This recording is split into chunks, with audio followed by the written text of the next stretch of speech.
예수님께서 부활을 하셨습니다. 인류의 죽음의 문제를 해결해 주셨어요.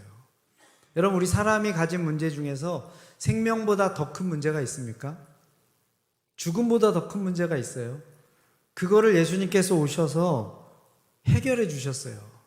그러면 그 뒤에 모든 문제는 상황 끝, 더 이상의 문제는 없어야 되는데, 우리가 오순절을 기다리면서 말씀 묵상하는 그 하루하루의 말씀 묵상을 보다 보면요, 여전히 해결되지 않은 문제가 그대로 놓여진 것을 우리가 볼 수 있습니다.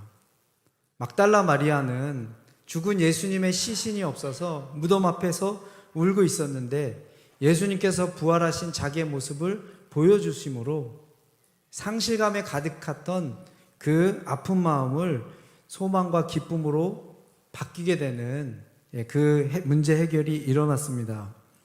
예수님께서 부활하신 다음에 승천하실 때까지 40일 동안 제자들과 함께 하시면서 뭘 하셨는가, 그전에는 제가 몰랐거든요. 말씀 묵상을 쫙 하다 보니까 우리 예수님께서 트러블 슈팅 하고 계시더라고요. 문제 해결사로 나타나셔서 프로블럼 솔빙이라고도 하죠.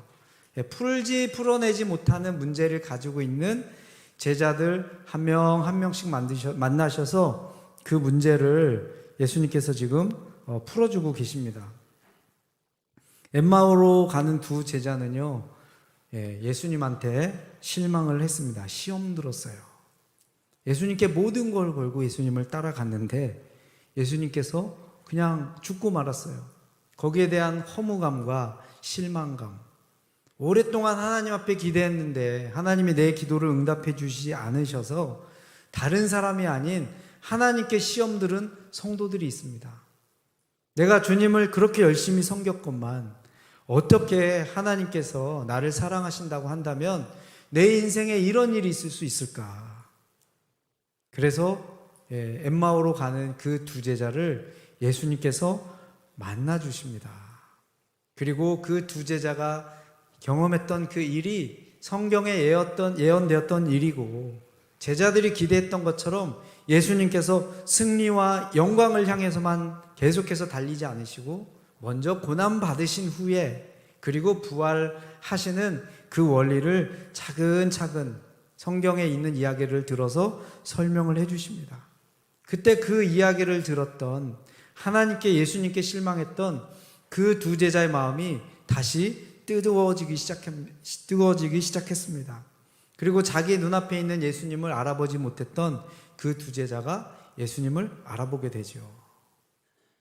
나는 주님을 위해서 죽겠습니다 라고 고백했던 도마는요, 예수님의 다시 사심을 도저히 믿겨지지 않습니다. 하나님을 믿고 싶은데 아무리 노력해도 믿어지지 않는 우리 성도님들 계십니다.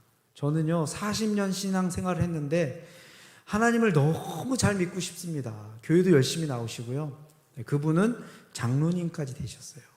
헌금도 열심히 내시고요, 성경도 열심히 읽으시고 교회 제자훈련도 열심히 받으시는데 잘 안 느껴진대요. 잘 믿겨지지가 않는데요. 도마가 뭐라고 고백하지요? 내 손으로 직접 예수님의 상처난 옆구리를 만져보기 전까지는, 내 눈으로 예수님의 못자국 난 발과 손을 보기 전까지 내가 믿지 않겠다는 예수님이, 그 도마를 예수님이 만나 주셔서요, 도마의 의심을 싹 없애주십니다. 어떤 문제가 가장 큰 문제일까 봤더니 뒤로 갈수록 큰 문제들이에요. 뒤로 갈수록 잘 해결되지 않는 문제입니다. 오늘 베드로가 등장합니다. 예수님 부활하신 후에 사망에서 생명으로, 죽음에서 부활하신 그 큰 기적을 일으켰음에도 불구하고 다 해결되지 않은 제자들이 가지고 있는 문제가 순차적으로 해결하시는데요, 보니까 이 베드로의 문제가 제일 큽니다. 베드로가 예수님께 뭐라고 고백을 하지요? 예수님께서 먼저 베드로에게 이런 말씀을 하셨습니다. 마태복음 16장 18절에 보면은 내가 내게 이르노니 너는 베드로라. 내가 이 반석 위에 내 교회를 세우리니 음부의 권세가 이기지 못하리라. 베드로의 신앙 고백을 통해서, 베드로를 통해서 주님께서 교회를 세우시는데 음부의 권세가 이기지 못하는, 천국의 절대 권능을 가지고 있는 교회를 베드로를 통해서 세우시겠다고 주님이 말씀을 하셨습니다. 그리고 또 베드로는 어떤 경험을 했지요? 이미 부활하신 예수님을 2번이나 만났습니다. 그런데 베드로가 내가 너를 통해서 교회를 세우겠다고 하는 그 사명을 벗어버리고, 오늘 우리가 읽은 그 본문 바로 앞에는요, 베드로의 최종적인 결론이 나옵니다. 나는 물고기 잡으러 가노라. 하나님 나라 건설, 하나님께서 주신, 예수님께서 주신 그 고귀한 직분과 사명은 이제 다 포기해버리고 나는 물고기 잡으러 가노라. 꿈도 포기해버리고요, 미래도 포기해버리고. 그랬더니 함께 있던 6명의 제자들이 뭐라고 고백합니까? 우리도 함께 가노라. 너만 가냐? 우리도 다 지금 꿈 잊어버리고 실망과 절망에 빠져 있는데 같이 가서 그냥 고기나 잡자. 그렇게 고백을 합니다. 여러분, 이 7명의 제자들은요, 부활하신 예수님을 2번이나 만난, 그 죽었던 예수님이 살아나는 것을 직접 눈으로 목격한 사람들입니다. 그 예수님, 그 제자들에 대해서 예수님께서 어떤 명령을 주셨어요? 너희는 나의 증인이다.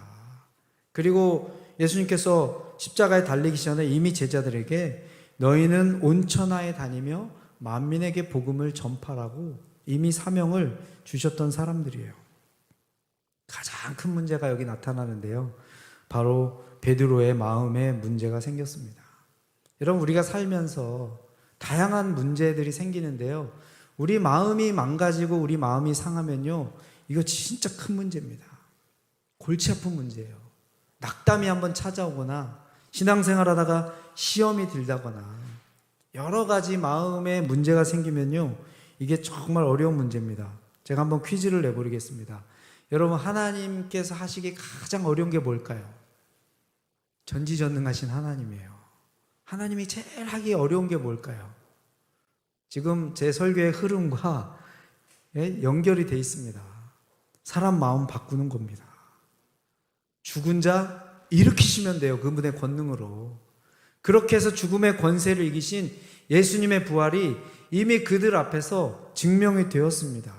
사망에서 생명으로 그 놀라운 기적을 제자들이 경험을 했습니다. 파도가 잔잔해지는 거 말씀하시면요, 파도가 잔잔해집니다. 하나님 하시기 가장 힘든 게 뭐냐면요, 우리 마음 바꾸는 거예요. 여러분, 어떻게 생각하세요? 우리 부모님들 그런 얘기 하죠. 이 세상에서 내 뜻대로 안 되는 것 중에 가장 힘든 게 자식들 내 마음대로 안 된다. 경험해 보셨습니까? 어때요? 저는 한 번도 경험 못한 것 같아요. 우리 아이들이 너무 말을 잘 들어서. 제 말 믿으십니까? 네. 진짜인지 가짜인지는 주님만이 아십니다. 뜻대로 안 되죠. 자식만 그런 것이 아니죠. 여러분, 우리 남편, 우리 여기 여성 성도님들 많이 계신데 내 뜻대로 됩니까? 바가지 팍팍 긁으면요, 조금은 될 수도 있죠. 내 남편, 내 아내, 내 자식보다 더 어려운 것이 내 마음입니다. 내 마음. 나도 내 마음을 정말 추스르기 힘들고요, 한번 낙담된 마음, 포기해버린 마음은요, 일으키기가 힘듭니다. 베드로의 마음에 병이 걸렸습니다. 어떤 병일까요? 마태복음 26장 33절에 베드로가 예수님을 향해서 이런 고백을 하지요. 베드로가 대답하여 이르되 모두 주를 버릴지라도 나는 결코 버리지 않겠나이다. 다른 사람이, 이 세상의 모든 사람이 주님을 버려도 저는 결코 주님을 버리지 않겠습니다라고 하는 자기 확신, 자신감, 그리고 자기 맹세가 있었습니다. 35절 말씀에 보면요, 베드로가 이르되 내가 주와 함께 죽을지언정 주를 부인하지 않겠나이다. 이제는 이제 더 깊이 들어갑니다. 주와 함께 죽을지언정 주님을 절대 부인하지 않겠습니다 하고 그 옆에 있던 제자들이 뭐라고 하냐면 모든 제자도 그와 같이 말하니라. 예수님 십자가에 달리시기 위해서 팔리셨을 때 베드로만 도망간 게 아니죠. 제자들이 다 도망갔습니다. 그들이 주님께 맹세했어요. 모든 사람이 주를 부인해도 우리는 주님은 부인하지 않고 모든 사람이 주님을 떠나도 나는 주님을 떠나지 않겠습니다. 그랬던 제자들이 그 맹세를 지키지 못했습니다. 자기 스스로에 대한 깊은 실망감. 거기다 예수님 부활하고 나셨으니까 그에 얼마나 수치스럽고 죄송하고 후회가 됐겠습니까? 그것이 이제 점점 깊어지면요, 자기 혐오감으로 바뀌고 깊은 수치감에 바뀝니다. 실패감에 빠져 있는 거죠. 예수님께서 괜찮다고 일으키시는데도요, 예수님은 나를 용서해도 내가 내 자신이 용납이 안 되고 용서가 안 되는 것입니다. 여러분, 이런 사람 어떻게 도와줄 수 있어요? 다른 사람 다 괜찮다 그랬는데 내가 안 된대, 본인 스스로가. 이건 나 때문에 생긴 일이야. 깊은 죄책감에 빠져 있는 사람, 자책감에 빠져 있는 사람, 이거 힘듭니다. 이 베드로의 마음 상태, 지금 예수님께서 베드로를 만나시는 거는요, 베드로만 만나는 게 아닙니다. 지금 베드로는 3번 부인하기까지 했기 때문에 베드로만 문제만 치유되면 옆에 있는 제자들이 지금 집단 치유, 집단 상담, 지금 같이 예수님이 작업 들어가신 거예요. 베드로 스스로는요, 문제를 해결할 수 없습니다. 소방차가 필요하고요, 소화기가 필요합니다. 이 문제 해결의 실마리를 베드로 스스로가 결코 만들어낼 수 없습니다. 그래서 예수님이 지금 제자들을 찾아오신 거예요. 예수님께서 이들을 치유하시기 위해서 하셨던 첫 번째는 제자들을 찾아오십니다. 그리고 물고기 잡으러, 나는 이제 물고기 잡으러 가노라, 모든 거 포기하고, 이게 자기 학대라고 합니다. 좋아서 하는 게 아니고요, 꿈을 버리고 소망을 버린 채로 살겠다고 결정하는 것은요, 자기를 증오하고 학대하는 행위와 같습니다. 내가 이 물고기 잡으면서 스스로에게 고통을 주기로 결정하며 사는 제자들이에요. 그런데 물고기가 한 마리도 잡히지 않습니다. 예수님께서 멀리서 니네 물고기 몇 마리 잡았냐 물어봤더니 한 마리도 못 잡았대요. 예수님께서 오른쪽으로 그물을 던져라. 남자 장정 7명이 끌어당기기도 버거운 만큼 엄청난 153마리의 큰 물고기들이 잡힙니다. 배에서 내립니다. 예수님께서 이미 불을 피워놓으셨어요. 숯불을. 밤새도록 몸이 싸늘해진 이 제자들을 따뜻하게 데워주시기 위해서, 여러분, 사랑에는요, 언어적인 요소도 있지만 비언어적인 요소가 있지요. 말씀하시기 전에 이미 분위기로 따뜻한 불을 피워주셨어요. 그리고 제자들을 위해서 떡과 고기를 이렇게 구워주시면서 아침 먹자. 한마디라도 해야 되잖아요. 예수님, 이 생선 어디서 나셨어요? 이 떡은 어떻게 구하셨어요? 아니면 예수님, 너무 감사합니다. 제자들이요, 한마디 말을 못합니다. 침묵이 흘러요. 왜요? 면목이 없습니다. 예수님 앞에 깊은 실패감과 죄송한 마음과 죄의식 속에서 있는 거예요. 예수님은 지금 이 제자들 데리고 땅끝까지 이르러 모든 민족으로 가서 제자를 삼으라고 하는, 이제 그 명령을 전달해 주시고 승천하셔야 되는데 제자들이 아직 준비가 안 돼 있고 회복이 안 돼 있는 것입니다. 그리고 이제 제자들에게 아침을 먹이십니다. 그리고 이제 오늘 우리가 읽은 본문에 나온 베드로를 불러주십니다. 그리고 질문하시죠. 말을 걸어주십니다. 여러분, 우리가 관계 회복하는데 가장 좋은 게 뭐예요? 말 거는 거예요. 싸우는 거는 좋습니다. 싸우다 보면요, 악화되기도 하지만요, 싸우다 보면은 서로 지치면 합의점을 찾습니다. 예수님께서 말을 걸어주셔요. 여러분, 우리가 제일 화났을 때 관계 끊기로 하면 뭐예요? 말을 안 합니다. 쳐다보지 않아요. 서로 상대하지 않습니다. 예수님께서 베드로를 부르십니다. 베드로야, 네가 나를 사랑하니? 너 왜 그랬는지 과거는 묻지 않습니다. 여러분, 우리 관계가 회복되는데 가장 큰 장애물은 뭐냐면요, 과거로 돌아가는 거예요.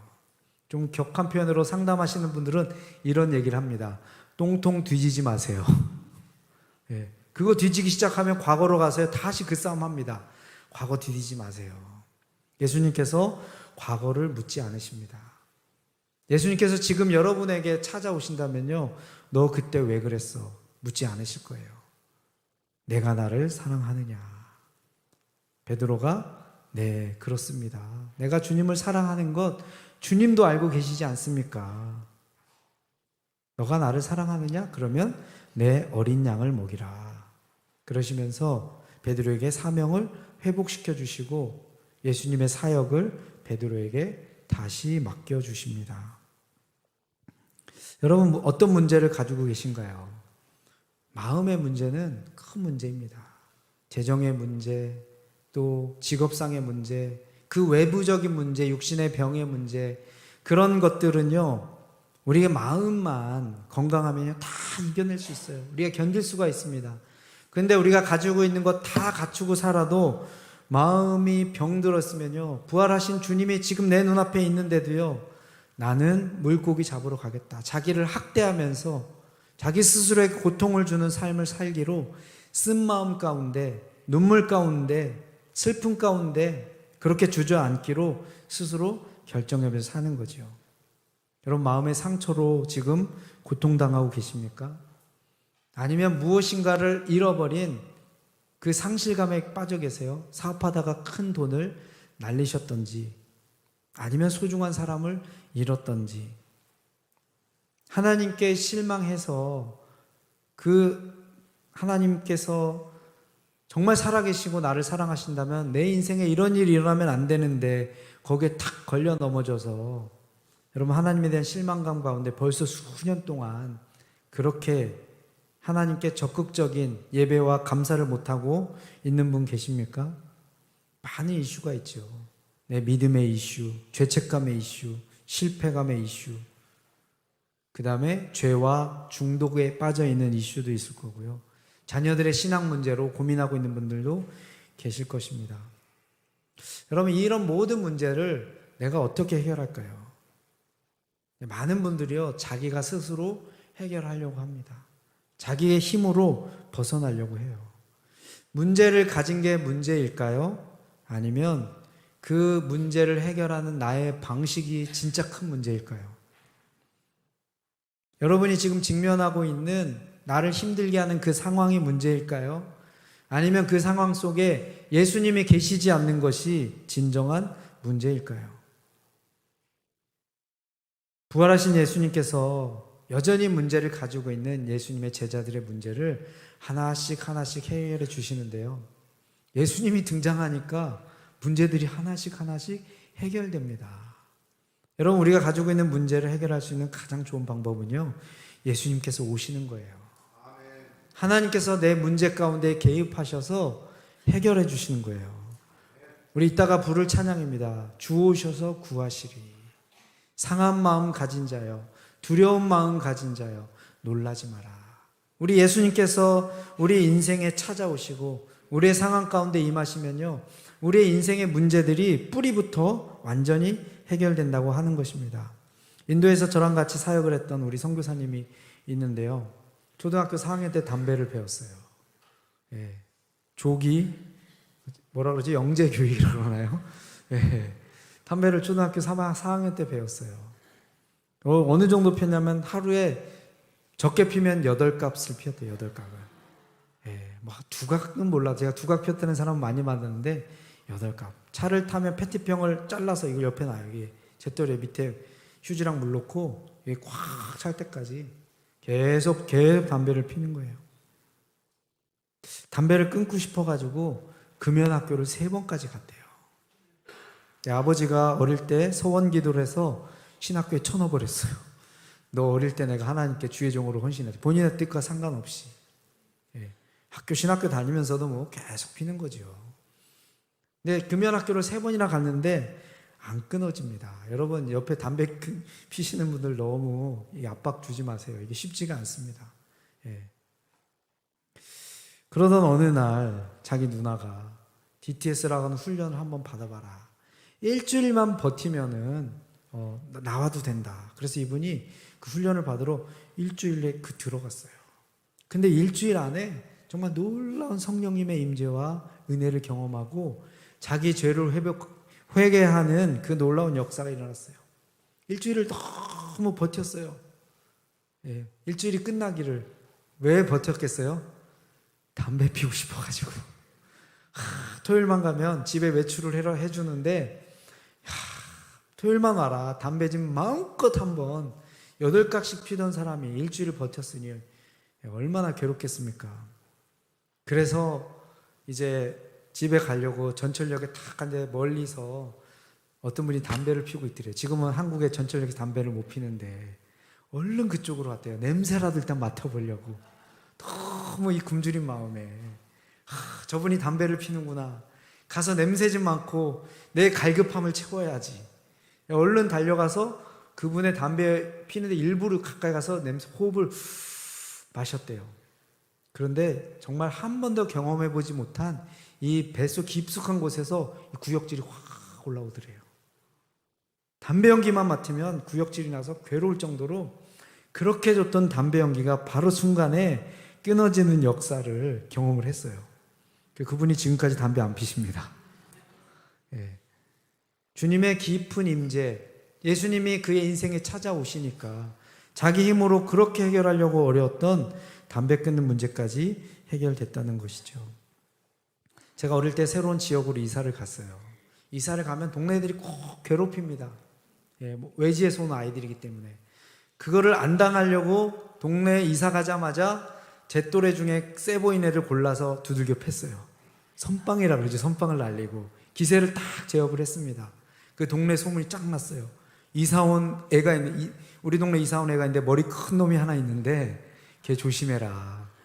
예, 동네 형들이 괘씸하게 생각했어요. 어디 굴러온 돌이 짱을 먹으니까 벼르다가 몰랐는데 저의 일과를 잘 관찰하더니 저희 아버지가 안 계시는 그 시간을 알아냈어요. 어느 날은 같이 놀자고 저희 집에 이렇게 쓱 가까이 오더라고요. 저희 집 안으로 저를 데려갔어요. 동네 형들이.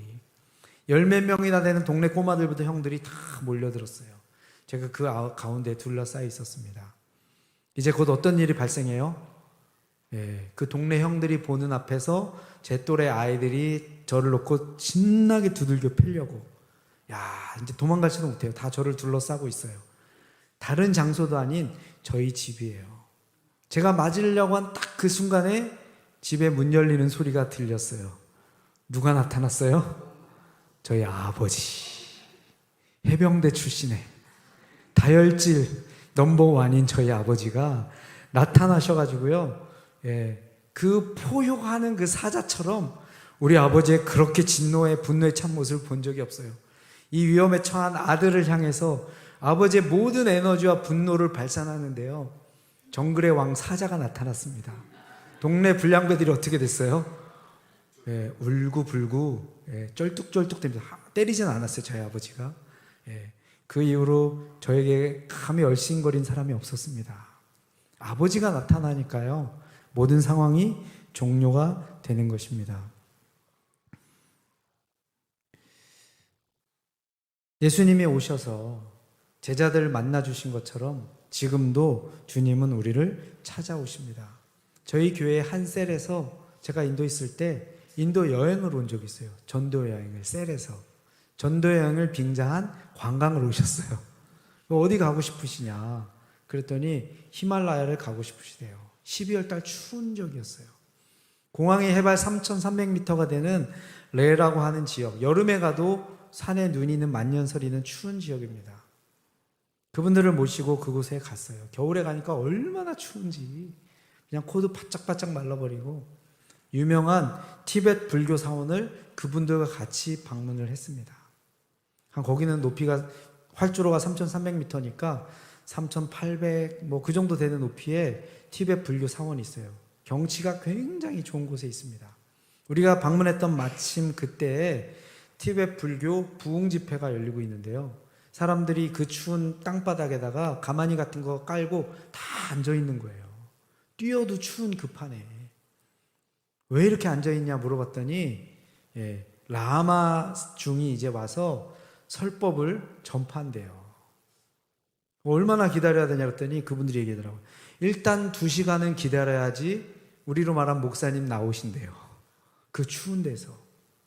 와, 우리 반성해야겠다. 우리는 그 하나님의 말씀을 듣기 위해서 그들이 믿는 진리의 말씀을 듣기 위해서 영하 그 추운 날씨에 가만히 깔고 사람들이 쫙 앉아 있는데요. 2시간을 오돌오돌 떨면서, 그런데 그들이 얼굴이 밝아요. 추운데 막 짜증내는 사람이 없고 스스로 온 사람들이에요. 진리를 찾기 위해서 신에게 그 말 한마디, 라마 중을 통해서 전파되는 그 음성을 듣기 위해서 거기에 2시간을 앉아있는 사람들을 보면서 누가 이들에게 와서 진리신 예수님을 증거해 줄까, 안타까운 마음을 가진 적이 있습니다. 여러분, 이 세상에 얼마나 많은 종교들이 자기들이 믿는 신을 찾기 위해서 얼마나 어려운 과정을 겪어야 됩니까? 그런데 우리가 믿는 예수님은 우리가 하늘로 올라갈 수 없어서 이 땅에 직접 내려오시고 우리를 찾아와 주시고, 지금도 날마다 우리의 마음 문을 두드리시고 우리에게 찾아오시는 그 사랑의 주님이십니다. 여러분 인생에 가지고 있는 내 스스로 해결할 수 없는 그 문제를 주님 앞에 가지고 가서 주님 오셔서 해결해 주시고, 주님만이 나의 구원이십니다. 그렇게 기도하시면서 이번 한 주간 여러분의 삶에 어떤 변화가 일어나는지를 여러분 한번 인식하면서 그것을 한번 배워가는 그런 시간을 가지시기를 주님의 이름으로 축원합니다.